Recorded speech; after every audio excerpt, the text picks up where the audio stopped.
சொல்லுங்க பணிந்து கொண்டால். ಹೇಳ್ರಿ ಅಡ್ಡ ಬಿದ್ದು. தாழ்மை ரொம்ப அவசியங்க ದೀನತೆ ತುಂಬಾ ಮುಖ್ಯ ರೀ வாழ்க்கையில. ಜೀವನದಲ್ಲಿ.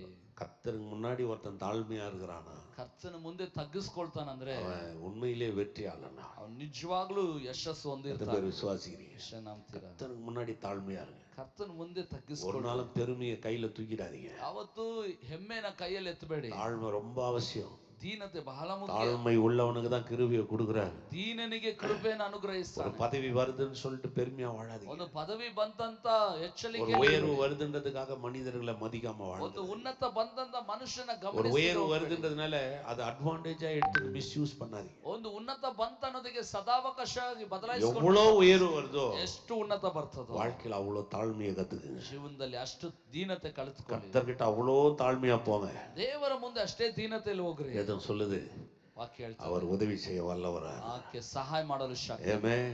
ಆಮೆನ್. ஹalleluya. ಹಲ್ಲೆಲೂಯಾ. என்னதான் இருந்தாலும் ಏನೇ ಆಗಿದ್ರು தாழ்மை ரொம்ப அவசியம். ದೀನತೆ ಬಹಳನೇ ಮುಖ್ಯ. எத்தனை பேர் விசுவாசிக்கிறீங்க? ನಂಬ್ತೀರಿ? நாங்க எங்க பிள்ளைங்களோட இருக்கும்போது நான் அதுங்களுக்கு அப்பா தான். ಪಾಶ್ರುತ